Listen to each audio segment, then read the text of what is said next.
Hey guys, and welcome back for today's unboxing video. I've already unboxed the comics, which I'll be opening this time in this video. We got two left. In the previous one I unboxed or cracked open the casings of the Marvel Comics Presents issue number 72 and the Uncanny X-Men issue number 35, and we got 125 and 221 left.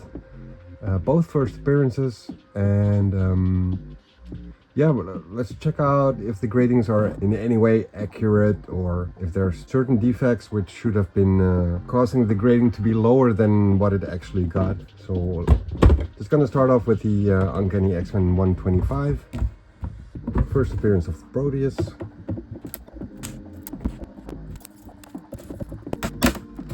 Well, this one seemed to be easier to open than the previous two. Those two were pretty tough to get open, and oh, it's still stuck here a bit. There we go. Now, from what I'm expecting is that the issues which I already have, these two, the versions I already got, are in a better condition than these ones are, so I'll be comparing these two issues with the ones I already have to see if I'm gonna keep them or use them as upgrades, but I kind of doubt that I can use them as upgrades.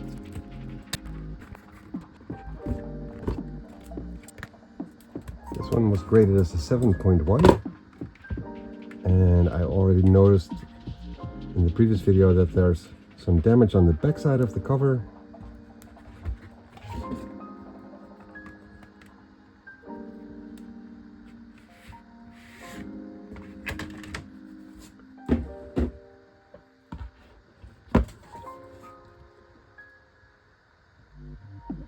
There are some notable pressure lines on the cover, and there are some pretty big folds right there, as you can see. A lot of crunchiness, and there's actually a tear in the front cover, so this damage which is in the back side goes all the way through the comic actually. So yeah, that's pretty bad. 7.1. Now I know tears are a big issue with dragging down the grading, and I think I'm not so sure if this should have been graded lower. I mean, apart from the tear at the bottom and the crinkliness, well, the crinkliness you can just press it out, so that's not even an issue. But the tear is a pretty big thing, and it goes all the way through the whole comic. But would that make it a 6.5 or a 6 even? I don't know. Not sure. Very nice John Byrne art, by the way. Yeah, not so sure. But what I am sure about is that I brought the issue I already have along. Now this one is a direct, and this one is a newsstand cover, so there's a difference in that. You can also see that the corner box, which is different. These parts are different, and the barcode has been crossed out on the direct issue.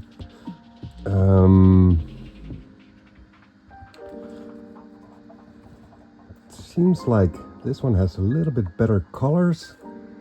This one looks a little bit faded, the one I already have, but I am not gonna replace it with this one, mostly because of the tear. Now, if the tear had not been there, one thing I also noticed is that the alignment of the print on the paper itself looks better on this one, like above the Marvel Comics group. It has a nice bar which is sort of even, and this one is a little bit tinier and crooked on the top. Like there's hardly any print here, and there's more print here, so that's something I look for as well. If they are very similar, then that would be a defining feature of the comic.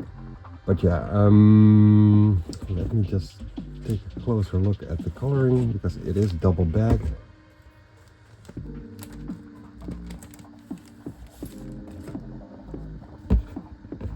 And now, actually, when I took it out of the bag, you can see that the coloring on this one is actually better. This red is more red. And yeah, this one overall, on all the facets, this one is just the better copy, so I will be keeping that one. But I thought it might be a nice thing to just compare the two and show you guys what I look for in a comic when I'm making comparisons. Just putting it back in the bag. So yeah, this one I will be trying to sell to someone who's less critical or about the defects on the comic. Now, as for the second comic, which is the first appearance of Mr. Sinister, it's graded as an 8.7, which is fairly high, so it should be in a really good state. At least that's what you think. So let's go check that out. I'm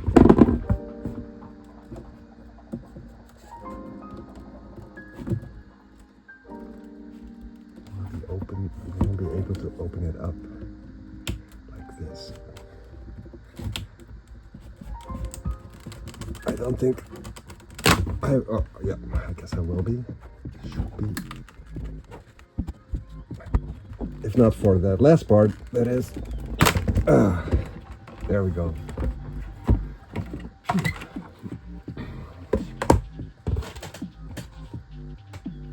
And now for the second part of opening this one.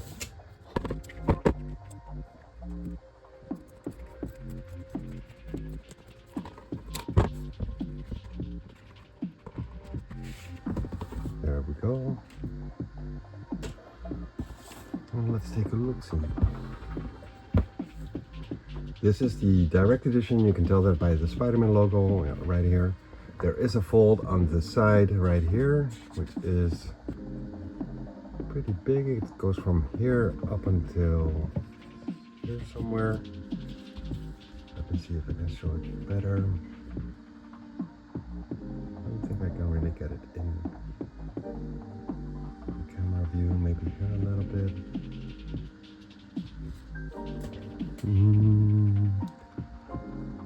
Yeah, some creases on the side. Nothing color break. Yeah, there is one color breaking spine tick, which is right.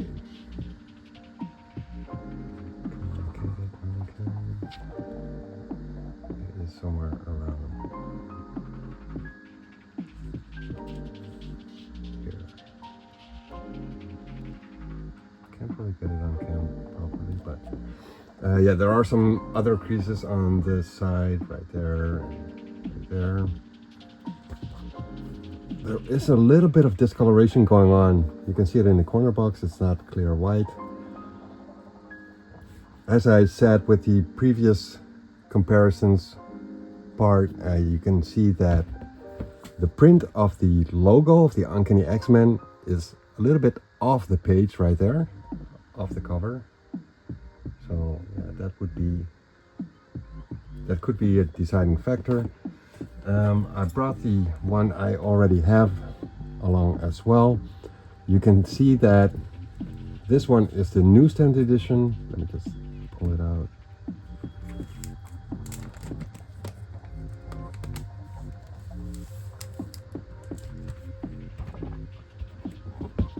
You can see that it's the newsstand edition. Now, generally, I do prefer the direct editions, but in this case, you can tell that the alignment of the logo is better on the newsstand edition. Also, the discoloration at the box right here, you can clearly tell that this one is more white than that.